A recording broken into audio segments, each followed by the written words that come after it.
If I could have your attention in the media center, we're going to go ahead and get started with our post-race media availability. We're now joined by Brad Kozlowski, driver of the number 2 Miller Lite Ford. If you do have a question, please raise your hand and we'll get you a wireless mic. We'll start here with Wolfgang.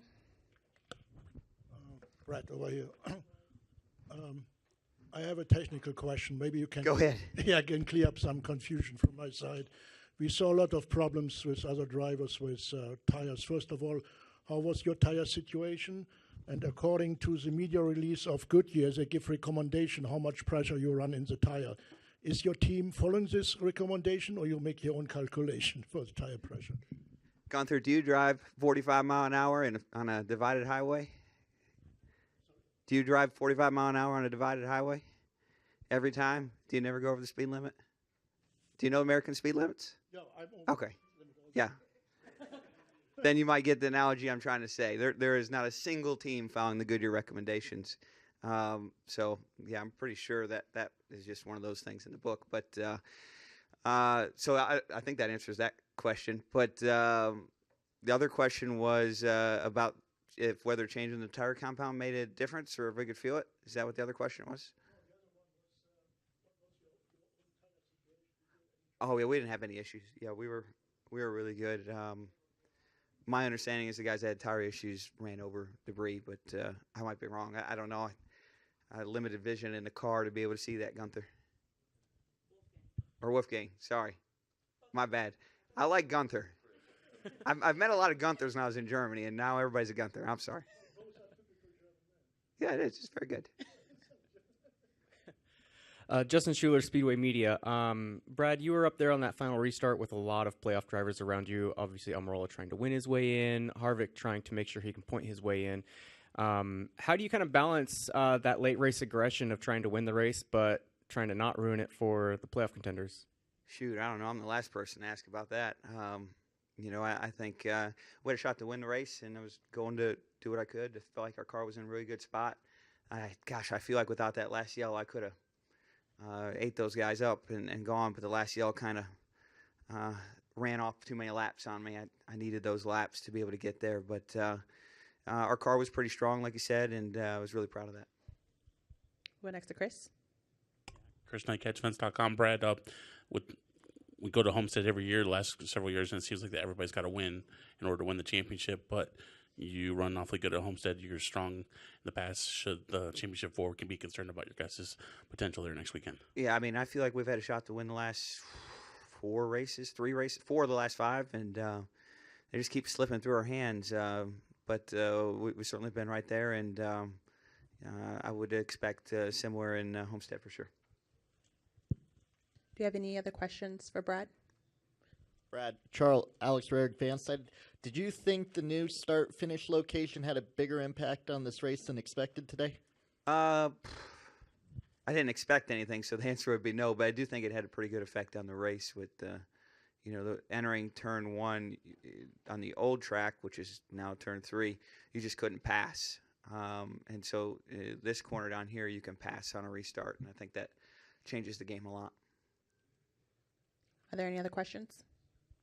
All right. Thanks for joining us, Brad. Thanks, guys. Have a good day. All clear in the media center. Here and Byron. I can do them both or separate.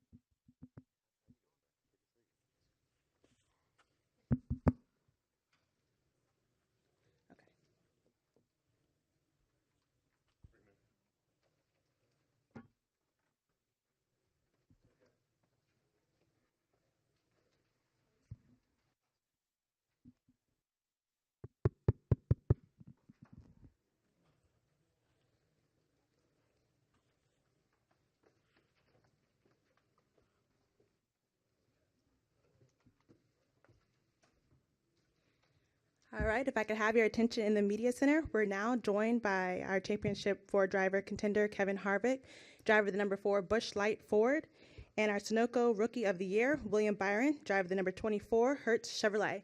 If you have a question, please raise your hand. We'll get you a wireless mic. We'll start here and work our way over. Justin Schuler, Speedway Media. William, you said about, I think it was last week or the week before, that this was one of the seasons that you wouldn't wish this on anyone else, but yet you still won Rookie of the Year. Any kind of thoughts on that?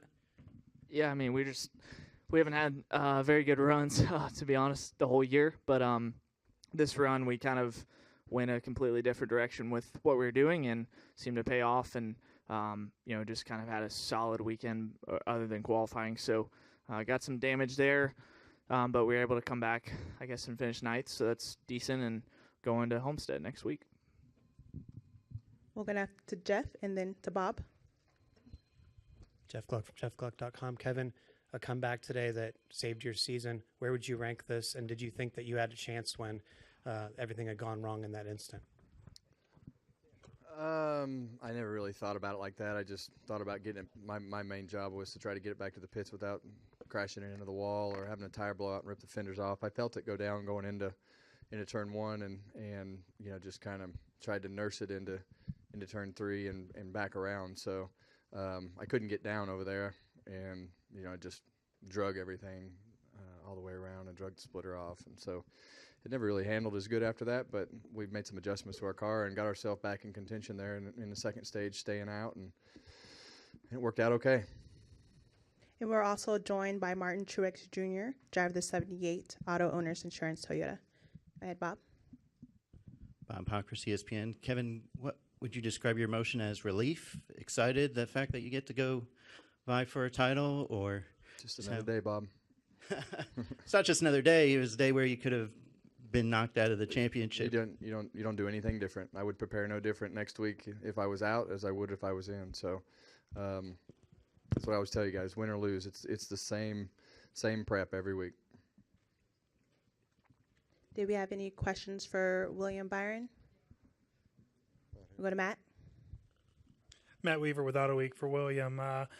The season's not over yet, obviously, but what are the things that in this rookie year that you feel the most proud of, even though the numbers don't necessarily show it as being something that's great? Yeah, I mean, I'd say just kind of how we've grown, or how I've grown. There's been a lot of things to learn, so just how I've improved those things, or how people have helped me improve those things, and looking forward to next year, what we have there. And I think probably some of the decent runs that we've had, I look at the road courses went pretty well for us, and then some of the short track races went well. So probably look at that stuff and be proud of that. Do we have any other questions for William? All right. Well, thanks for joining us, William. Congratulations. All right. We'll go to Dustin and work our way to Wolfgang and Bob. Dustin Long, NBC Sports. Kevin, what did you feel like was your biggest challenge today then with everything that you kind of had to go through? Flat tire, just, with leading the stage there, coming to the white, and the tire goes flat. So, that just put us behind and drug the front of the car off, and the splitter and everything up front was drug off. And it just, that was really the turning point in our day to not have everything go right. But, I mean, we got ourselves back in contention there, and, we're going in the right direction, and wound up just finding a spot at the end to just survive there and get to the finish. Wolfgang? Question to Martin. Especially the second part of the race was very chaotic. How did you manage to stay out of all this chaos and not involved in all these problems? Right place, right time, a few of them. That big crash off of turn 2 on that restart on the backstretch was, it was close. There was cars, smoke everywhere. I just basically stopped going into turn 3 and was lucky to find a hole to get through. So just a little bit of good fortune, a little bit of the right place, right time. And, the rest of the day we just, we battled and got what we could out of the car and did what we had to. Bob Hocker, ESPN. A couple more for you, Kevin. First off, do you know, Goodyear said it was likely a puncture, but they weren't sure. Do you have any idea what caused the? I don't.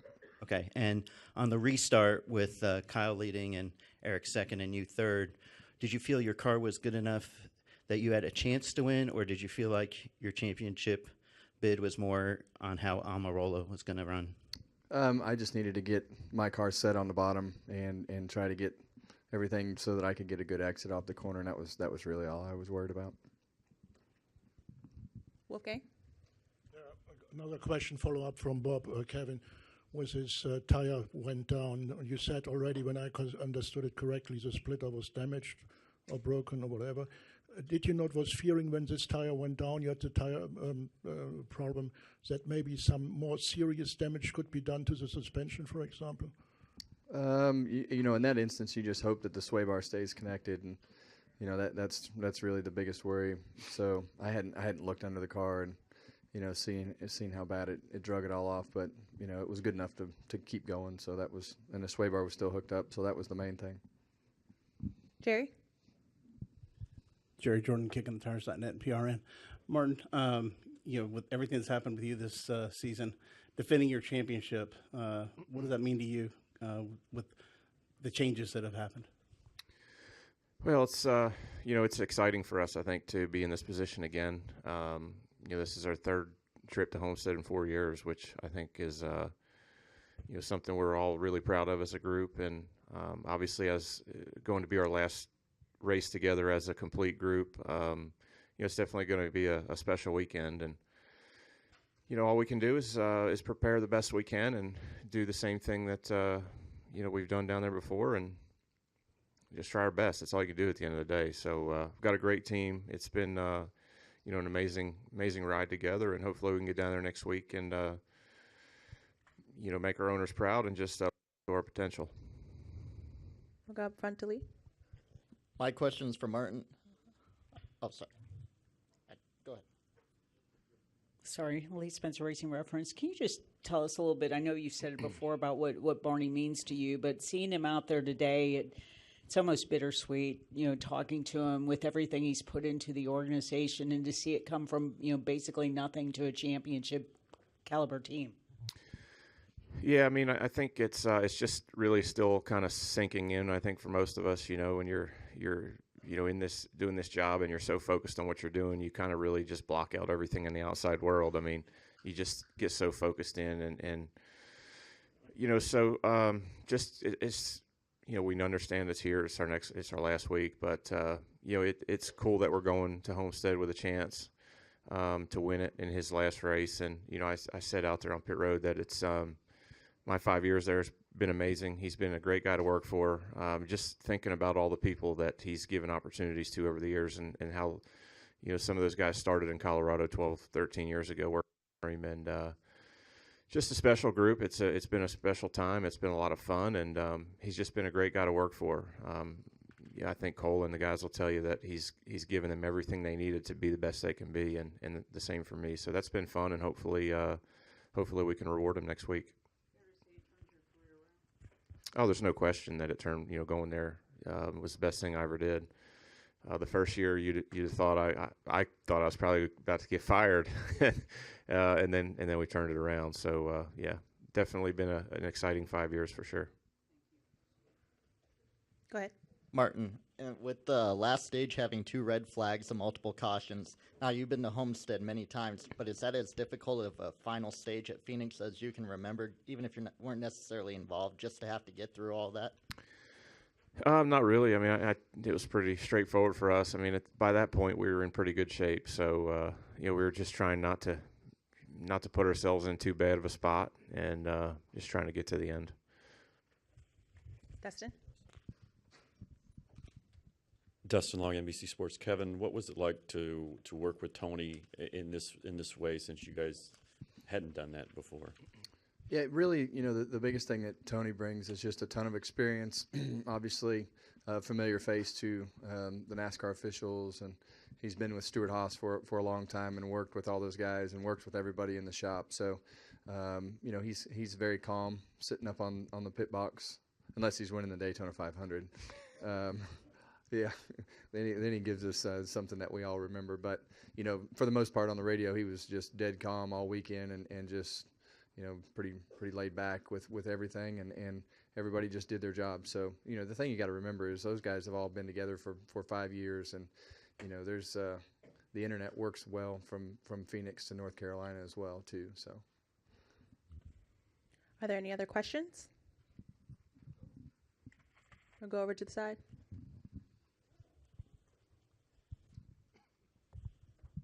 Kevin, Greg Moore, Arizona Republic. I'm curious why you have such success out here in Phoenix. Well, this has just been a great racetrack for us through the years, really, in everything that we've ever raced. It's just a place that I like coming to. I've been coming here since the late 80s, to watch races, and started racing here in the mid 90s, and so even since they've changed the track, it's just been a place that I feel like I know well and enjoy racing in front of these fans and on these types of tracks. So it's just a good place for us. Are there any final questions? All right, thanks for joining us, gentlemen, and good luck next weekend.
We're now joined by members of our race-winning team. We've got crew chief Adam Stevens and team owner Coach Joe Gibbs. We'll go ahead and open it up for questions. Please raise your hand and we will get to you. We'll start over here with Wolfgang. Yeah, Wolfgang Munzer from Germany. Question for Adam Stevens. With his tire problems during the race, I think Logano said he had no idea what exactly happened. Did you have a feeling something similar could happen to Kyle's car? Yeah, there's always a concern, tire problems. Generally, they're camber-induced or low air pressure-induced, and we knew we weren't pushing the limits on either of those two things. But you never know if you're going to run something over, especially with the way that they were using the dog leg on the restarts. But, you try not to worry too much about things that are outside of your control. And I felt like the setup we had on the car was going to be fine on the abuse of the tires, so it wasn't overly concerning. We'll go to Jerry. Jerry Jordan, KickingTheTires.net and PRN. Adam, for you, you guys go out there and not having to win, but as always, put on the show and get your victory lane. What does this say about your team and Kyle Busch going into the final playoff match? Well, I mean, I think it's important to come into the last race firing on all cylinders, and it's hard to do that when you're just riding around trying to score points. It's not like we were throwing caution to the wind by any means. We couldn't go out there and crash on the first 4 or 5 laps and not make it to Homestead. So, we had kind of the best of both worlds today. We minded our business and played it safe there the first half of the race, and then we were essentially locked in at some point in time, and then the gloves came off. We'll go over to Matt. I had one more for Coach. Oh, sorry. Go ahead. He was joking. Coach, for you, talk about how proud you are of this organization and for JGR going back and battling for a championship. Yeah, I always think of everybody back home, everybody that works at the shop, all the effort back there that everybody makes, everybody in the front office that gets us here and working with the sponsors. It's just it's a huge team effort. At the racetrack today, Adam led a great team effort today with pit crews. Kyle was awesome. From Coy, JD, myself, just everybody, we're thankful because we got great people and at the race shop, and it's a real team effort. This sport is different. You get to the racetrack, you got 4 teams, but they got to work together. And back at the shop, we're one big team. So it's a big deal for us. It's teamwork. I do want to say, I think this facility getting here, awesome. And so what a great job redoing the facility. I think the fans today were great. Packed house. And we do a lot of hospitalities today. We did. A lot of our sponsors were here. It's a huge deal for us. And particularly when we get a chance to come to Phoenix. It's a big deal for us and our sponsors. Go to Matt, and then down here to Bob. Matt Weaver with Auto Week. This is for Adam. A question and then a follow-up. In light of the penalty talk this week, do you feel offended when fans use the word cheater in regards to crew chiefs? And do you feel like fans lack a certain education on what your job is as a crew chief? Oh, wow. Yeah, there's just so many rules. If anybody's ever seen the rule book, I mean, it'd take you a week to read it. And it's big, right? Yeah, so, there's different levels of things, but it's our job to put the fastest car on the racetrack possible. And, you're up against it all the time. So it's not too hard to imagine to cross over that line in one area or another. So, if the measurement is 1 inch on something and you're an inch and 40 thousandths, are you a cheater? I mean, I would say probably not, but there's different levels of that too. So, it's difficult situation to be in for sure. So with that in mind, moving forward to next weekend, what is the challenge in balancing trying to be legal and not crossing that threshold? Because more than any other race, you have less of an affordability to cross that threshold because it is the championship race. Well, yeah, I mean, we're still held to the same standard and the same tolerances, and they will tear every square inch of that car apart after the race. And if you upset them, you'll know about it. So, that's how they keep the playing field level. So it's no different than any other weekend. So, the Hawkeye has been a great equalizer. The bodies are all in a very, very, very tight box, you can't really fool that thing. So all the things that make the car go fast, they have a way to check. So it'll be heads up when we get there. We'll go to Bob and then Wolfgang and over to Lee. Bob Hockers, ESPN. I have two for Adam. The first, when Amarola is second and you guys are first, and if Amarola wins, that knocks Harvick out. Is there any thought going through your mind, like, that wouldn't be bad if Amarola won? Yeah, I couldn't really drive my pit box out there and make anything happen. But, we were aware of the situation mathematically. We're not oblivious to it. But, there were so many cars on us that had just pitted and had 4 tires. And, there were 15 or so laps to go. So it wasn't like we could freeze the race right there and make that situation happen. But it wouldn't have upset me if it did happen, but we weren't going to do anything to make it happen. And Kyle told me a few weeks ago that that this year he hasn't even watched Xfinity races that he hasn't run in. That that he and Samantha go do something. Did you ever think you'd see the day where Kyle Busch would not pay attention to a NASCAR race? No, I watch them because they're highly entertaining, regardless of if I learn anything. But this week there was plenty to learn with the track configuration and the restarts, and you always want to watch and see how tires wear and tire strategies and how the line moves around. So. What he didn't pick up by watching it, I watched and told him about this morning and last night. So he gets the information one way or another. Do you think that's good for him to help focus? I mean, yeah, whatever Kyle thinks good for him, it's working. So if that's what works for him, then absolutely. We'll go to Wolfgang, Lee, and then Jenna. Yeah, Wolfgang Monzer from Germany again. 2 questions for Mr. Joe Gibbs. First of all, congratulations. You're representing Toyota very successfully in American NASCAR racing. Can you let me know what's the reaction over at the headquarters in Japan? Is there any reaction, or did you feel something that there? Well, I have a picture on my wall. It's one of the prized possessions I have. It's Mr. Toyota with his championship ring. And supposedly he was having a bad day that day, and everybody was giving him bad information. And all of a sudden, Bob Carter presented him with that championship ring, and they said he freaked out. He ran all over the building. So I think he's a race fan. We do get, honestly, with Toyota, what's great about Toyota, it's everybody all the way through. As you go up the ranks, everybody cares about racing. They care about NASCAR. And it's great to be a part of that team. They got a great team, and yeah, I think it goes all the way to Japan. And the second question, if necessary, can you get some technical engineering assistance from the headquarters in Japan? Well, mostly our engineering is pretty much set here in Charlotte for us.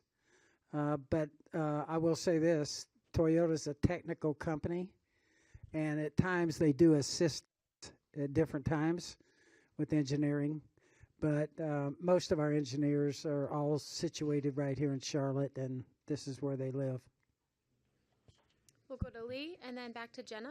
LeeSpencerRacingPoints.com. Coach, you have 157 career Cup wins. Kyle Busch has now scored 47 of them. What can you say about that kind of accomplishment? And, you know, you've coached a lot of world-class athletes. Where does he rank among them?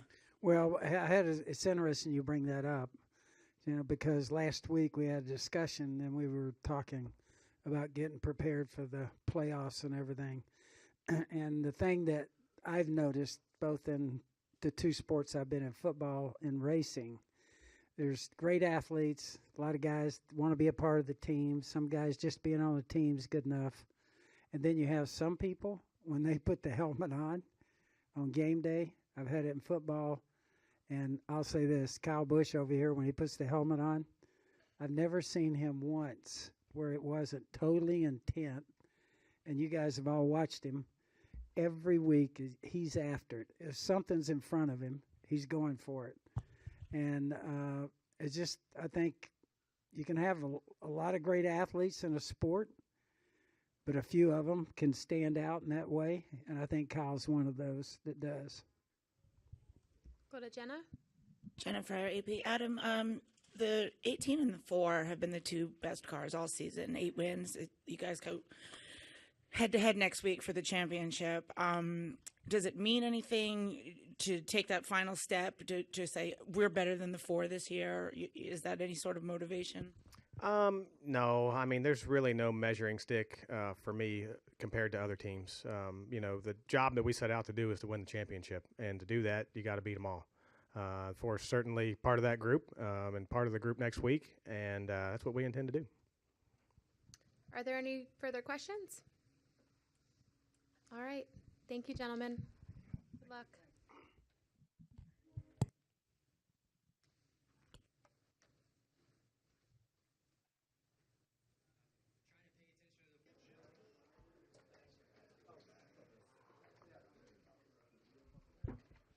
We're now joined by the winner of the Can-Am 500, Kyle Busch, driver of the number 18 M&M's Toyota for Joe Gibbs Racing. Congratulations, Kyle. We'll go ahead and open it up for questions. Please raise your hand and we will get to you.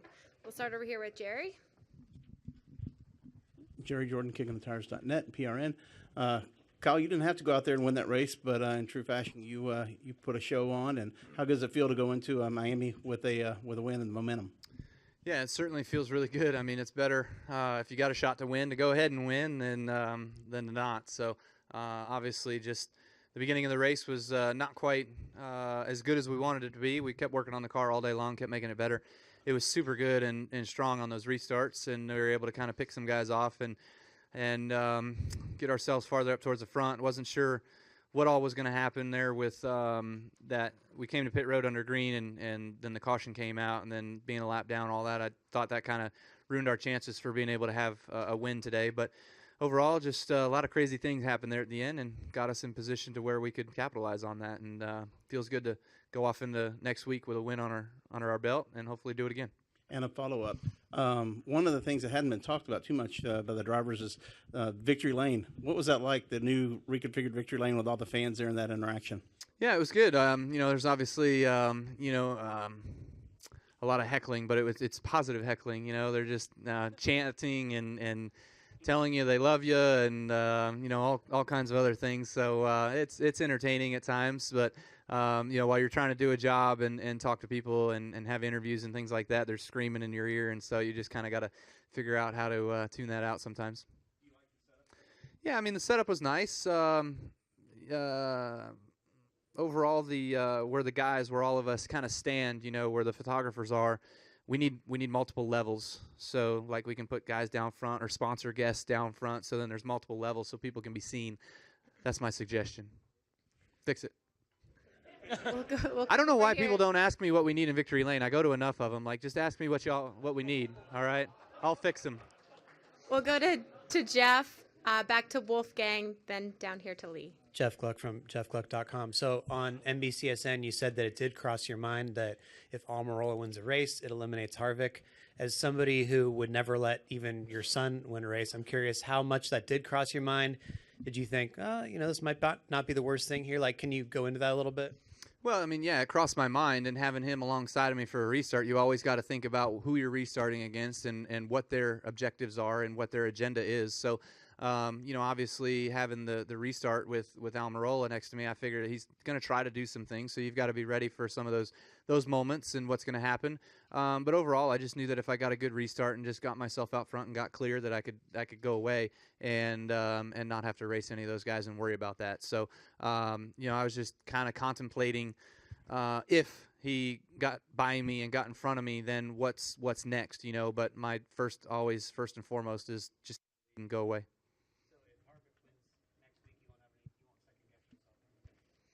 I mean, no, I don't think the 10 was capable enough of being able to lead the race and not have somebody else pass him. You know what I mean? Like if I would have let the 10 go and just rode behind the 10, then I think the 2 would have won. So that would have been dumb. We'll go to Wolfgang. Yes, thank you. Kyle, congratulations first. 2 questions for you. Number 1, did this interruption, especially the 2 red flags, disturb your rhythm? Yeah, sometimes it does, sometimes it doesn't. Just I felt okay with it, we just pitted, I think, and then we rode around for a lap, and then they called the red flag. So then we were kind of sitting there with with brand new tires on the car, but it wasn't all that big a deal, so we were okay. And the second question is, I think shortly after the race, Keselowski said he thinks he had a quicker car or faster car than you, and he came close. I think 0.5 seconds to the finish. Did you expect that he launch an attack in the final stages of the race? Yeah, he was mounting one, that's for sure. He came from a little bit of a ways back and was closing in on us. I could see him in the mirror getting a little bit closer here and there. I was just trying to make sure I hit my marks as good as I possibly could those last 10 laps. And it seemed like for about the first 5, I matched him time for time. And then after that, he was about a tenth faster than me. So that's just kind of the way our day was. We were really, really good on restarts for first 5 especially, and then maybe for about 15 we could kind of hold guys off, and then after that it just seemed like others were better than us, but we didn't have to worry about that with a short run at the end. We'll go to Lee and then to Chris. Lee Spencer, RacingBoys.com. First of all, did you get any damage in that incident between the 4 and the 38? Yeah, just slight damage. There was I don't know if there was a hole in the fender. I saw they put tape on it during our pit stop there, so there must have been something. And can you reflect on your 51st win and being 11th on the all-time list? Yeah, I mean, that's awesome. Just, to continue to capitalize on opportunities. That's what wins are. And, today was one of those days where I wasn't sure we were going to be able to do that. The 2 was arguably the fastest car today. I think the 9 was as well, too. So I felt like we had a good top 5 shot at it anyways. And, with the restarts, the way the restarts kind of went, it got us in position and got us to where we needed to in order to go out there and push hard and to try to gap those people off that restart there, the final one. And felt good. Feels good to get 51. That's a special number to me. I like that number. Feels cool to be able to continue to climb up the ladder of the all-times win list. Go to Chris, and then over here to Bob. Yeah, ChrisKnight@GetFence.com. Kyle, is there any clear favorites for the championship for next weekend? I don't think so. I don't know how you could pick a favorite necessarily. Harvick's won there. We've won there. The 78's won there. Harvick's beat us all. I beat Harvick the year I won. Truex beat both of us last year. So I think it's just a matter of being able to go out there and race your race and do what you can with what you got and have an opportunity to be able to be leading the race essentially on that last lap. That's what it boils down to. Anything can happen in between, and we've seen it the last few years, kind of how crazy things can get with the Logano and Carl restart, with last year with me having to run down Truex and then not quite having enough to be able to pass him. Some other years it's kind of been maybe anticlimactic, but I would predict this is the best four, the closest four that have been in our sport in a long time. We'll go to Bob. Bob Pockris, ESPN. Any part of you wishes Harvick was up there at the end? You guys could just kind of race 1-2 for the win, just because he's been so good here and just kind of all the drama surrounding him this week. No, not really. I'm actually kind of surprised that he didn't, that he wasn't closer to the 4 or the 2. Like he didn't come and fly up there and gain on me and get closer like the 2 car did. But you know, I don't know what all went down there after the final restart happened. I was obviously focused on me and worried about what we had going on. We'll go right next to Bob. Christian Coley, frontstretch.com. They're in a race. The points were really starting to fluctuate back and forth, and you were on the edge of possibly not making it and then making it and then not making it and making it. Were there any concerns that you might have had to point race instead of just having to really kind of protect what you had? Yes and no. I mean, you always kind of go into a race thinking that you're wanting to win, but secondly, that you have to have a good solid day, a good points day, if you will. I didn't never necessarily think that we were on the cusp of falling out, so I just figured that we would run as hard as we could. I know the furthest back we were at one point when we were a lap down and had to take the wave around and things like that. You know, we were still I think okay, but I knew there was plenty of race left and opportunity for us to pass some guys and get farther up towards the front. So you know, it was just focused on the job and task at hand, not where the point stood. Go over to your left, Kyle.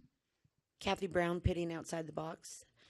During the race, when your brother was leading the race, was there at any point where you were informed of that and you were thinking, would it be better to race your brother for a championship with Stewart Haas Racing as opposed to Kevin Harvick? I mean, yeah, obviously with the family tie there, that would be really cool, pretty special. I did see him leading the race and knew that that would be his berth to be able to get into the Final Four. I obviously would have liked to have seen that scenario happen, and that would have been pretty fun. We'll go to Reed, to John, and then to Michael over in the corner. Reed Spencer with NASCAR Wire. It's been 13 years since you won here. If I'm not mistaken, the second win of your career was here. What do you remember about that, and how are the emotions different at this point? Yeah, this is a completely different time in my life, I guess, and you know, feels pretty good. It's really special to be able to win here. You know, today this race here was being able to win at every single venue with being with Joe Gibbs Racing. So that feels really special as well too, to be able to get that done. I crossed that off for my list earlier this year, but now I was able to cross it off for Joe and everybody at JGR. So just a great feeling. Love going to victory lane anywhere, but it feels really, really cool and special that you know, we opened up the Richmond victory lane fan zone area with a win there, and we did the same thing here. So you know, now these wins are accounted for, and now we focus on the next one, and hopefully that's next week. We'll go to John and then over to Michael. John Haverhill, ESPN Albuquerque. So obviously you let the race play out naturally, and you won, and Almirola didn't win. But had he won, and then it was you two for Homestead, would it be any less satisfying if you were to beat him rather than beating Harvick, who you've kind of competed with and dueled with all year? Yeah, I mean, you always want to go up against the best of the best, and the strength of the season has kind of been the top three guys, the best three, which has been the 4, us, and the 78, and the 22. The 22's been solid. He's been consistent. He's been good, especially these last 8 weeks, I guess. He's kind of been the top scorer. He was in the first 8 weeks, I think, of the season as well too. He had a good run there. So I think that you know, this is a good group of 4 that we're going to race for a championship with. Challenge against the 10. Yeah, you want to race the best of the best. So you know, it's the best that are there, and that we all probably thought would make the Final Four. And you know, there was obviously a lot of back and forths as to who could and what happens in this scenario and that scenario, but lo and behold, it all points to the top 4 guys. We'll go to Michael, and then gentleman here in the blue shirt. Okay. Hi, Kyle. Michael Knight with the Arizona Republic. There's a lot of talk in TV, traditional and social media about what this format brings out in drivers. with the racing that we saw today, especially the second half of the race, and also both your brother and Eric Almirola, at least in my experience, showed more emotion that I'm typically used to seeing them in terms of not being able to advance. Does that kind of emotion from the guys who didn't make it, as well as what we saw on the racetrack, in your mind, does that validate the validity of this format? I haven't seen any of their emotion, obviously, but I can only imagine that it's pretty painful, to not be able to transfer through, and for how hard you worked and for how close you have come. But with this format, with this playoff structure, there's a lot of debate back and forth as to whether or not it's fair. There's no scenario that is fair unless it's your favorite driver that's winning it, right? So we all compete underneath the same rules, and we all know what those rules are going in. And you collect stage points for your bonus points for playoff points in order to help carry you through these rounds. That's important through the beginning part of the season.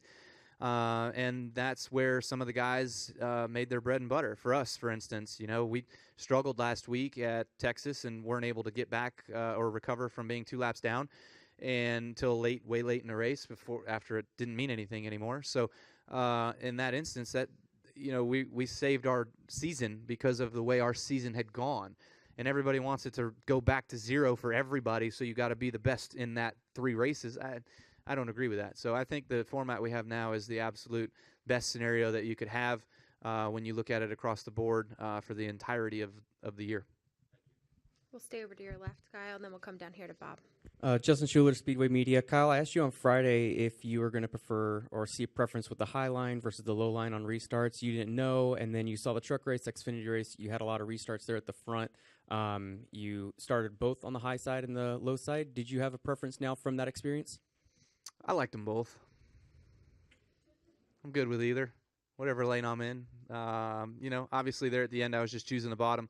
I felt like the shortest distance to turn 1 is the quickest way there. So that's kind of what my idea was there. We'll go to Bob. Bob Hawkers, ESPN. This isn't, you talk about you haven't won here in so long, and you haven't had maybe the greatest round. So how important was it to win this race going into Homestead? I don't think it was 100% necessary, but obviously it feels good to be able to score the win.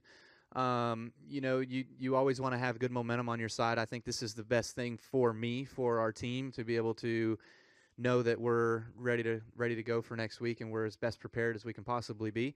If we would have come out of here with a second or third or fourth or fifth or something like that, I think that would have been a positive day as well, too, that we could have rode high going into Miami next week, thinking that we'd still have a good shot to be able to go out there and perform the way we need to in Miami. And you have 3 former champions and Logano, who's been in the Final Four at least a few times. So, I mean, does anybody have an edge as far as experience next Sunday? I don't think so. I mean, 3 of us have won in the format. All 4 of us have lost in the format, So I think that's pretty interesting the way that kind of is. But overall, if you had to say, then I would say the 3 guys that have won, it lends to them more than the guy that hasn't been able to capitalize in that format. But overall, again, it just goes back to you got to have a lot of things go your way, and there's ways in these races that things don't always go your way, and you've got to be able to rebound from those in those instances that you can when possible. And I think that we kind of did that here today. We tried to do that last week. We just could never get out of that hole. So it feels good to be going to Homestead with a shot, and you just kind of reset and focus on next week. We'll go to Chase right there in the middle. Chase William, NASCAR.com. Kyle, you, Harvick, and Truex will all be going into Miami trying to get a second championship. What would a second championship mean to your legacy if you're able to accomplish it? I mean, it'd be huge. I think that for me, I've been in the sport for a long, long time. I've seen my ways of losing them. I've found my way of being able to win one. So it's just one of the greatest joys in the world and one of the greatest defeats in the world that you feel on that given day, whether you win or whether you lose. So to me, I think it would obviously be a continuation of my legacy in the sport and what I've been able to do and what I've wanted to accomplish here. You want to be the best of the best, and that's better than anybody that's ever been here before. So 200 wins, 7 championships, whatever it is, you just got to go out there and continue to collect your accomplishments, and hopefully next week we can do that. We'll go to Jim Utter. Jim Utter, motorsport.com. I just wondered, after everything that's taken place this season, would you expect anything less than to find the 4 of you at some point running 1, 2, 3, 4 next week? And if so, how do you feel about the other 3 as far as having a fair fight?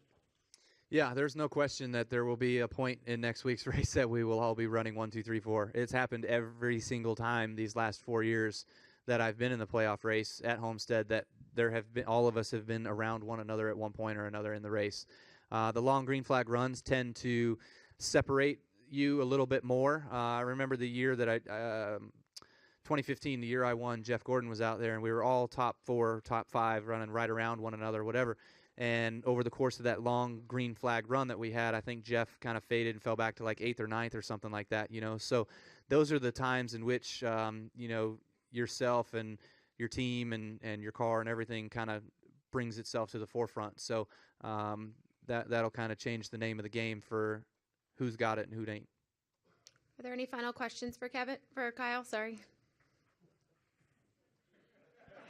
Thank you, Kyle. I was just popping my neck, but no. I'll see you all again in like 4 days anyways, right? Like, all right, figure out your more questions.